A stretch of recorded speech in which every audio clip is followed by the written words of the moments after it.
buenos días con todos. El día de hoy tenemos que realizar nuestro repaso para nuestro examen mensual del área de historia. Hemos venido trabajando varios temas y sobre esos temas se realiza el repaso. Voy a terminar de hacer la explicación de cada diapositiva y al final les haré las preguntas o me preguntarán sobre algunas dudas que tengan. ¿De acuerdo? Muy bien. Entonces, comenzamos a trabajar nuestro tema de historia con este temita que se llamó crisis y caída de Roma, crisis y caída del Imperio Romano, ¿de acuerdo? Muy bien, acá tengo un mapa conceptual. Vamos a leer. Ataques bárbaros en las fronteras. ¿Quiénes eran los bárbaros? Los pueblos invasores, las personas que invadieron Europa, tanto occidental, ¿de acuerdo? Y después también van a invadir la Europa oriental. Muy bien. Estos ataques bárbaros en las fronteras, ¿qué ocasionaron? Ocasionaron la división del Imperio Romano. Ocasionaron que el Imperio Romano, que en sus inicios era uno solo unificado y vivían sin problemas, tuviera que dividirse en cuántas partes, en dos partes. El Imperio Romano de Occidente, con su capital en Roma, y el Imperio Romano de Oriente con su capital en Constantinopla, ¿de acuerdo? Recuerden que la capital del Imperio Romano de Oriente era Constantinopla, pero también van a encontrar, ¿de acuerdo?, que anterior a Constantinopla se llamaba, el imperio era el Imperio Bizantino, ¿ya? Que yo les expliqué en una clase el motivo de por qué cambió el nombre a Constantinopla, ¿no? Debido a un emperador romano quien reconstruyó la capital y debido a su nombre le pusieron el nombre de Constantinopla. Muy bien. Ahora, estos ataques bárbaros en las fronteras, ¿qué es lo que va a ocasionar? Va a ocasionar pactos con los pueblos bárbaros. ¿Quiénes van a pactar? Los pueblos bárbaros con los pueblos romanos. Cuando los bárbaros invaden Europa, ¿qué les queda a los romanos? Simplemente pactar un acuerdo. Y ahí se realiza la germanización. ¿Y qué es la germanización? La introducción de la cultura de los bárbaros que se va a mezclar a la cultura de los romanos. ¿Qué pueblo bárbaro inició la invasión a Europa? Los hunos. Y después de los hunos ya van a venir diferentes pueblos bárbaros. La Roma occidental, ¿cuándo cae? Cae el año 476 a manos de las invasiones bárbaras, o también se le puede llamar a manos de los germánicos, ¿de acuerdo? A mano de las invasiones bárbaras o a manos de los germanos o pueblos germánicos, ¿de acuerdo? La Europa oriental se convierte, justo te había explicado, me había adelantado, se convierte en Bizancio, el nuevo nombre de la capital de Europa oriental va a ser Bizancio, ¿de acuerdo? Entonces, esto fue el resumen de la crisis y caída de Roma. De esta manera cayó Roma. Cayó por una causa principal, la invasión de los pueblos germánicos o la invasión de los pueblos bárbaros, ¿de acuerdo? Una de las dos son correctas. Los pueblos bárbaros invaden, llegan a la Europa oriental, donde estaban los pueblos germánicos, y desde ahí comienzan su invasión hacia la Europa occidental, logrando invadirlo por completo. Esta invasión hace que el imperio se divide en dos, Roma occidental y Roma oriental. Al finalizar, tienen que compartir la cultura los romanos con los bárbaros para poder vivir en manera pacífica. El imperio romano occidental cae en el 476 y el imperio romano oriental todavía sobrevive un poco más, pero ya la capital cambia de nombre a Bizancio, ¿de acuerdo? ¿Y quiénes son los que atacan, los bárbaros primeros que llegan? Los hunos. Muy bien. Vamos a pasar a la siguiente diapositiva para seguir explicando, ¿ya? Muy bien.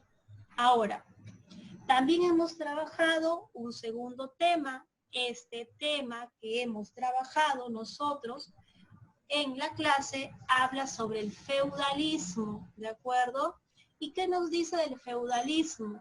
nos indica que el feudalismo fue un tipo de sistema social, económico y político que tuvo lugar ¿en dónde? En Europa, tuvo lugar en Europa oriental, ¿de acuerdo? En la Europa, en la Europa que sobrevivió, ¿de acuerdo? Europa oriental. Ahora, este feudalismo, ¿ya? Es un poder ejercido por los nobles, a los que también se les llaman señores feudales. Y la base de la riqueza de estos nobles se encuentra ¿en dónde? En la tierra. Toda aquella persona que tenía posesiones de tierra, más cantidad de posesiones de tierra, es aquella persona que se le denominaba que era una persona rica y podía hacerse llamar señor feudal, porque tenía un feudo, una propiedad, las tierras, y las tierras en aquellas épocas, en la edad medieval, era muy valioso. Por eso es que nos dice que el poder político de toda persona giraba en torno a la tierra. Quien tenía posesiones de tierra tenía poder sobre el imperio, sobre el pueblo. Tenía poder político, poder económico, poder social. El feudalismo, ¿de acuerdo? Nos presenta ciertas causas o características. El feudalismo, cuando se da el feudalismo, ¿qué es lo que se da a notar? La incapacidad de los reyes al gobernar.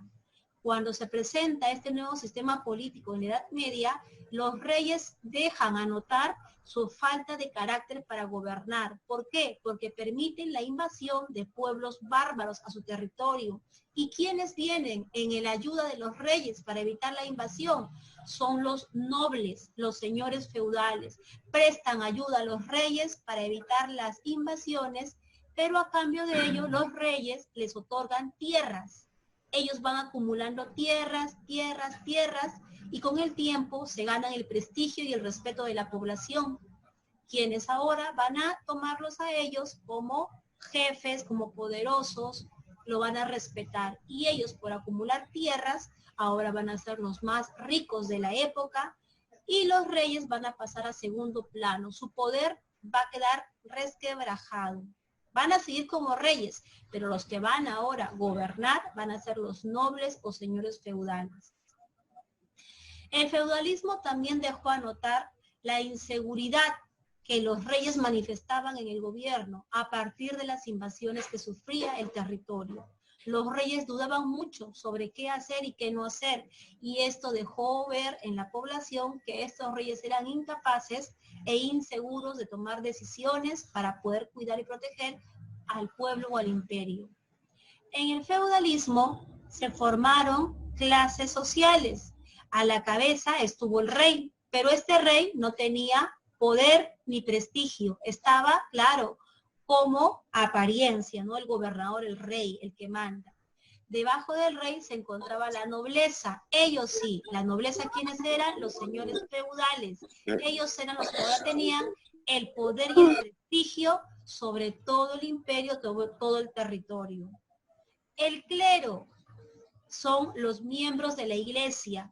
Ellos también tenían poder y prestigio tan igual como la nobleza. Y los más explotados, quienes trabajaban para sostener a todo el pueblo, los campesinos. ¿De acuerdo? Eso se dio en la etapa del feudalismo. Trabajamos también los imperios bizantinos y los imperios carolingios. El imperio bizantino, ¿ya? Es el imperio que se va a formar sobre las bases del imperio de la Roma de Oriente. Y en ese mismo imperio de la Roma de Oriente, tiempo después, se va a formar el imperio carolingio.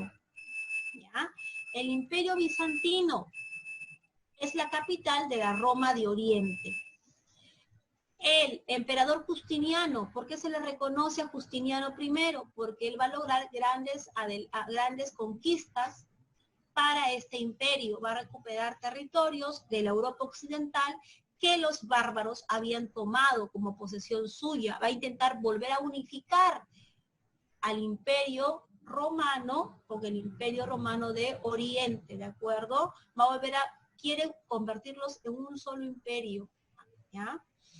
Lo va a lograr en sus inicios de su gobierno, pero luego de su cargo aparecen nuevas dinastías que también continúan el éxito dentro del imperio. Hasta que llega la decadencia, debido a quienes, al asedio de los turcos, de los árabes, quienes van a invadir el imperio bizantino con el deseo de ¿qué? Con el deseo de apoderarse de todo el territorio. Y estos turcos van a lograr su cometido trayendo consigo la caída de este imperio en el año 1453. El imperio carolingio se presenta después del imperio bizantino, antes de la caída de este imperio. ¿Quiénes gobiernan? Los reyes. ¿De qué dinastía? La dinastía merovingia o los merovingios. Estos reyes merovingios son llamados reyes holgazanes por el pueblo. ¿Por qué? Por la incapacidad para gobernar, la falta de carácter, y tuvieron que buscar apoyo de los señores feudales. Pipino el Breve va a fundar esta dinastía carolingia. Pipino el Breve tiene un hijo y su hijo es Carlomagno. Carlomagno va a ser el próximo emperador del imperio carolingio. Carlomagno, mientras gobernaba, estaba en el poder, este imperio era exitoso. Cuando muere Carlomagno, lamentablemente el poder político cae y ahora quienes obtienen el poder, ya los reyes ya no lo tienen, ahora tienen el poder los señores feudales, asumen el poder del imperio, asumen el cargo y ahora son los reyes, vamos a decir, hacen el cargo de los reyes, gobernadores del imperio. También hemos trabajado en nuestra área el tema del Islam, que es una religión que se promueve en la parte de Asia, en la zona donde se encuentran los árabes, ¿de acuerdo? Habíamos explicado que esta religión, ¿ya?, quiso imponerse sobre toda Europa, quiso expandirse. ¿Cómo llega esta religión, el Islam, a la zona arábica? Llega mediante el profeta Mahoma. Mahoma es un hombre quien dice haber tenido una revelación. El arcángel Gabriel se le ha presentado y le ha comunicado que Dios lo ha escogido para que él comunique la nueva religión a todos los pueblos y lo expanda. Primero que empiece por la zona donde él se encontraba. ¿Cuál es esa nueva religión? El Islam. Ahora, esa religión, ¿cómo llama a Dios? En árabe lo llama Allah. El Islam tiene como base principal el Corán, que es su libro donde se encuentran todos sus preceptos, digamos, sus reglas o normas. El Islam tiene 5 preceptos, solamente voy a mencionar a 2, la profesión de la fe, el ayunar, voy a aumentar uno más, y las limosnas. Ahora, el Islam nos habla de la ejira. ¿Qué es la ejira? Cuando el Islam comienza a promoverse, su expansión dentro del territorio árabe, ¿qué es lo que sucede? Mahoma empieza a predicar, ¿en dónde? Empieza a hacer su predicación en la Meca, en la ciudad de la Meca. Empieza a predicar, pero el pueblo árabe o musulmán no acepta su predicación. Entonces, ¿qué es lo que hace Mahoma? Tiene que huir, escapar. ¿A dónde? A una ciudad cerca a la Meca, a Medina. Esa huida de Mahoma de la Meca a Medina se llama la ejira, ¿de acuerdo? Es la ejira. Entonces, la huida de Mahoma de la Meca a Medina se le conoce como la ejira. Islam, religión promovida por el profeta Mahoma, fue encargada por Dios y fue dada a conocer a través del arcángel Gabriel hacia su persona. ¿Cómo se le llama a Dios en árabe? Alá. El libro sagrado, el Corán, y manejan 5 preceptos. La ejira, hecho o situación por la cual Mahoma tiene que salir de la Meca a Medina para poder huir y evitar de repente que le hagan daño. Pero tiempo después él va a regresar a la Meca cuando ya la población musulmana o árabe se ha convencido de tomar posición por esta religión. Siguiente tema, también trabajamos las cruzadas, también tiene que ver con un tema de carácter religioso. Las cruzadas fueron grandes expediciones militares que emprendieron los estados cristianos. Todos aquellos estados que creían en Dios, la religión cristiánica o católica, ellos forman parte de las cruzadas. ¿Dónde se inicia esta expansión de la religión católica? En Europa medieval, ¿de acuerdo? Y quiere expandirse hacia la Europa del Oriente Medio, hacia el Oriente Medio. Ahora, pero recuerda que en el Oriente Medio se encontraba el Islam. Va a haber una lucha, un enfrentamiento. Ambas quieren expandirse. El Islam quiere expandirse sobre todo a Europa y la religión del cristianismo también quiere expandirse, salir de Europa y llegar hacia Oriente Medio. Entonces, ¿qué es lo que va a originar esto? El enfrentamiento entre cristianos y miembros del Islam. Por la lucha, ¿por qué? Por expandir cada uno su religión, ¿de acuerdo? Y para evitar que la religión del Islam se expanda, se forman expediciones militares que van a emprender los estados cristianos para evitar que el Islam se expanda y al contrario, expandir la religión cristiana.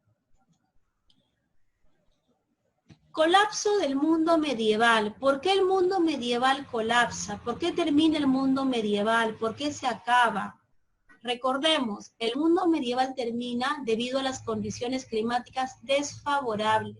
El clima cambia y el clima cambiar cambia de manera negativa, que trae consecuencias, afecta las zonas de cultivo, afecta los suelos.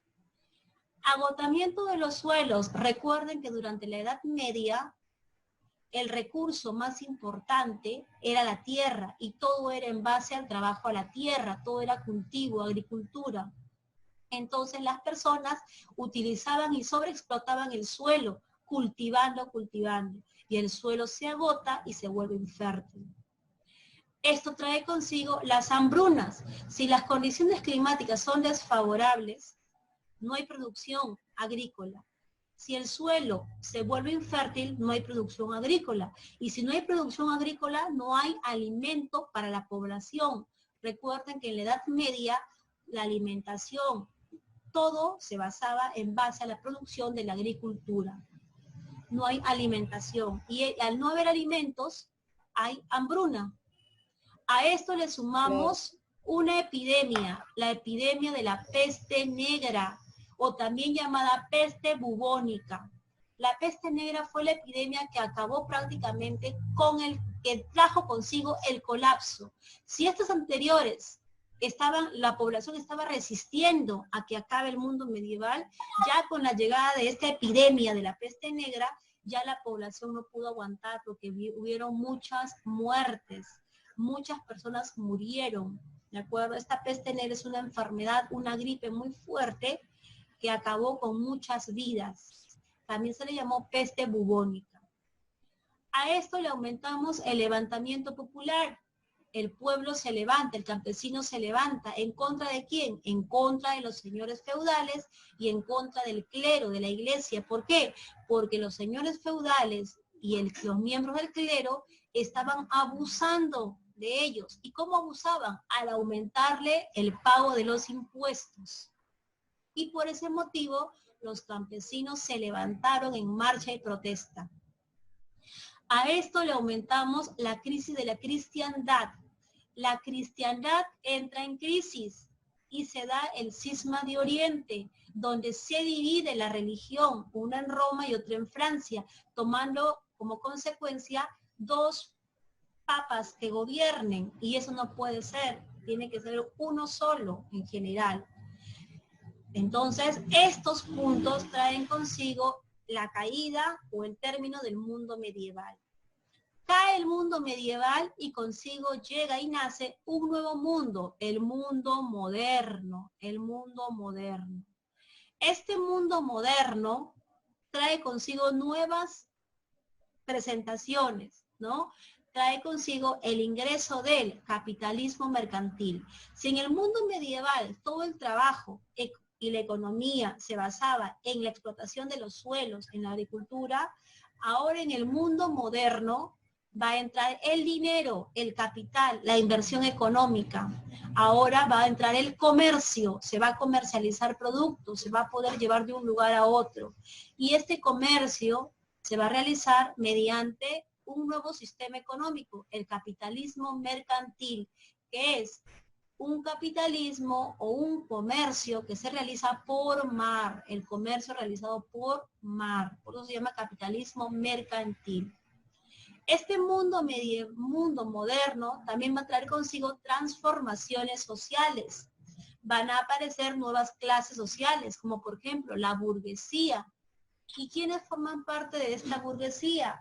Las personas ricas de la época, aquellas que tienen dinero producto del comercio, de los negocios, ¿de acuerdo? Entonces aparece la famosa burguesía. Se forman los estados modernos, sí, aparece la formación de nuevos estados, estados modernos, estados actualizados, estados donde los reyes van a querer volver a obtener su poder. Recuerden que durante la Edad Media los reyes perdieron su poder y prestigio por su falta de carácter y su debilidad. Pero ahora en el mundo moderno, los reyes dicen, vamos a volver a obtener nuestro prestigio, queremos volver a gobernar y nuestros estados tienen que ser nuevos bajo nuestro mando. Pero ¿cómo hacemos? Ya, vamos a unirnos a los que son ahora poderosos. ¿Y quiénes son los poderosos? La burguesía, los señores burgueses, ¿de acuerdo?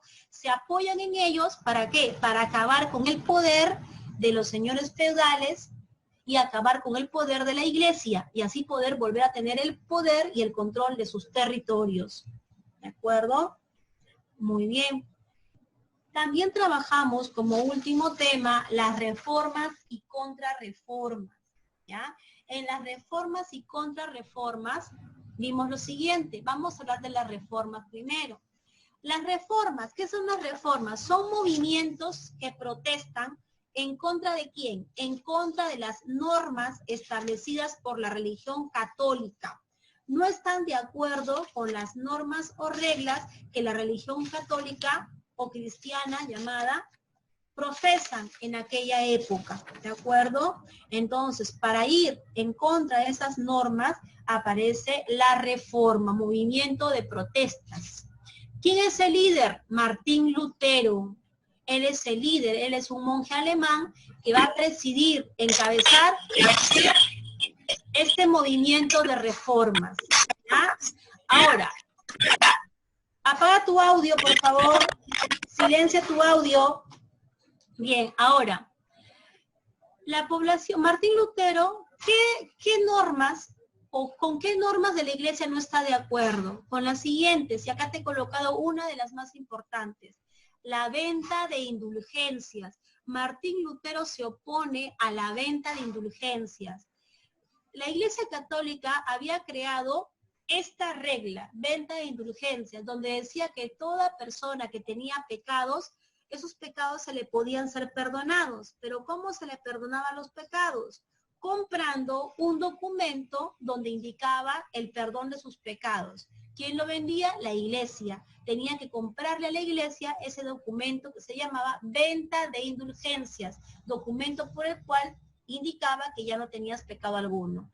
Esa venta de indulgencias fue lo que ocasionó que Martín Lutero inicie su reforma, estalle la reforma.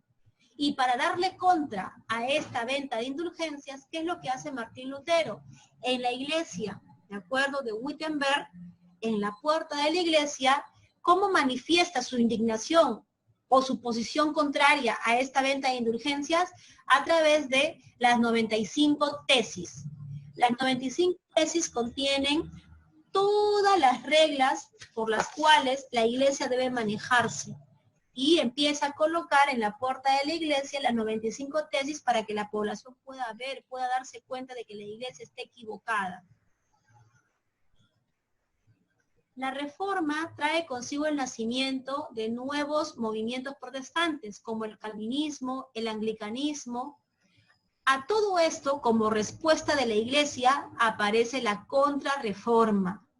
¿Y qué es la contrarreforma?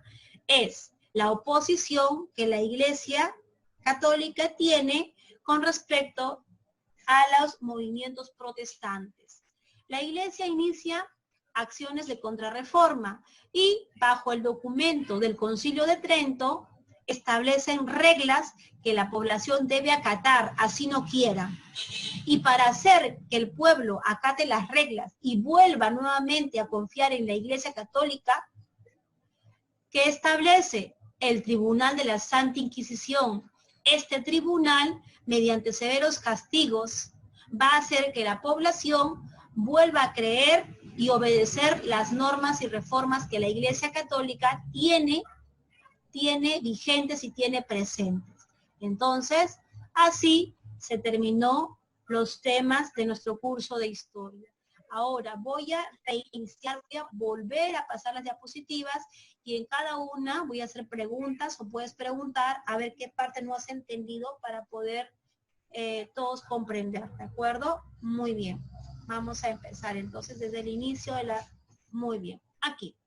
Crisis y caída de Roma. ¿Alguna pregunta?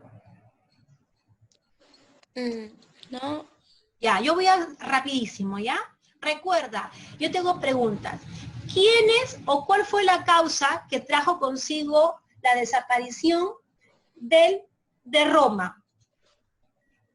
Ataques bárbaros. Muy bien, el ataque de los bárbaros, o también se puede llamar ataque o invasión de los pueblos germánicos, ¿de acuerdo? Se dice pueblos germánicos o pueblos bárbaros, invasión de pueblos germánicos o invasión de pueblos bárbaros, ¿de acuerdo? Muy bien. Listo. El feudalismo, te pregunto, cuando llega el feudalismo en la Edad Media, ¿qué recurso le da poder y prestigio a las personas? ¿Qué recurso? Las tierras. Economía y la política. Las tierras va a ser el recurso que va a generar poder y prestigio de una persona. Si una persona tiene más tierras, eso le da poder político y poder económico, ¿de acuerdo? Entonces quiere decir que el poder político de una persona giraba en torno a la tierra, ¿ya? Yo podía ser rey, podía ser noble, podía ser miembro del clero, siempre en cuando tenga tierras. Si no tengo tierras, no soy dueño de tierras, me quedaba como simple campesino. No tengo poder. Muy bien, no tenía poder político. Recuerden que en aquellas épocas el poder político o los cargos políticos eran rey, noble o miembro del clero. ¿De acuerdo? Muy bien. Seguimos. Los imperios bizantino y carolingio. Pregunto, el imperio bizantino, ¿de acuerdo? ¿Se originó en qué Roma? ¿En la Roma occidental o la Roma oriental? Oriental. En la Roma oriental. Pregunto, en el imperio carolingio, ¿cómo se les llamó a los reyes merovingios que eran gobernantes de este Reyes holgazanes. Muy bien, Reyes holgazanes. ¿Y por qué se les llamó reyes holgazanes? Vamos a resumirlo en dos palabras. Por su incapacidad e inseguridad para gobernar y proteger su territorio. Así de simple, por la incapacidad para gobernar y proteger el territorio o por su inseguridad. ¿De acuerdo? Muy bien. Pasamos.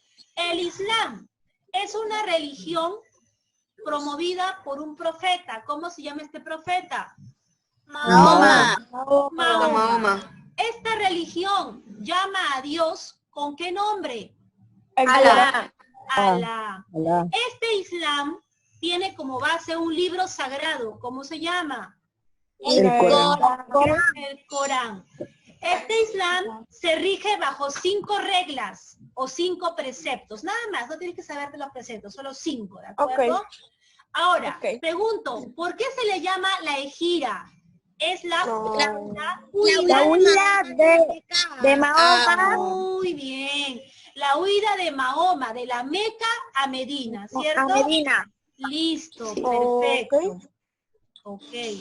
Las cruzadas son expediciones militares, ejércitos militares, que van a emprender los cristianos para defender la religión ¿De acuerdo? Nada más. Las cruzadas son expediciones, ejércitos militares que van a emprender una expedición. ¿Para qué? Para poder expandir la religión católica y acabar con el Islam. ¿De acuerdo? Muy bien. Colapso del mundo medieval. El mundo medieval colapsa. Te pregunto, de todos los puntos que he colocado acá, 3, 4, 5, 6 puntitos, dime, ¿cuál de ellas trae abajo o acaba con el mundo medieval? La peste negra. Muy bien, la peste bubónica o también llamada... No, la peste bubónica o también llamada la peste negra. ¿De acuerdo? Ya, entonces, no te olvides. La causa que trae abajo ya por fin el mundo medieval va a ser la peste negra o la peste bubónica. ¿De acuerdo? Bien. Okay. El mundo moderno, cuando llega consigo un tipo de economía, un tipo de mercado. ¿Cómo se llama? Capitalismo mercantilista. Muy bien. Ya, es una especie de mercado de comercio, pero por mar. ¿Ya? Por mar. Listo. Seguimos. Las reformas. Preguntas facilísimas. ¿Cómo se llama el líder de los movimientos reformistas? Martín Lutero. Listo, Martín Lutero. Perfecto. Sigo preguntándote. Lutero manifestó su oposición a la Iglesia Católica cuando se enteró de qué regla, de la venta de la venta de indulgencias. ¿Cómo manifestó su rechazo a esta venta de indulgencias Martín Lutero? ¿Qué hizo? Muy bien, colocando en la puerta de la iglesia de Wittenberg las 95 tesis. Excelente. Ahora, dime, ¿cuál fue la causa que hizo estallar la reforma? Los movimientos reformistas. ¿Venta de indulgencia? Muy bien, la venta de indulgencias. Ya no te olvides, la venta de indulgencias fue la gota que derramó el vaso y Martín Lutero dijo, no aguantamos más. Vamos a formarnos en movimientos para luchar en contra de las reglas negativas de la iglesia. ¿De acuerdo? Okay. ¿Está bien? Ya. En base a todo esto viene el examen. ¿Está claro para dar indicaciones del examen? Claro. ¿Sí? Ya. Escúchame ahora. El examen está bajo la aplicación Edmodo. El examen está programado exactamente para las 11 de la mañana y a las 12 se bloquea el examen.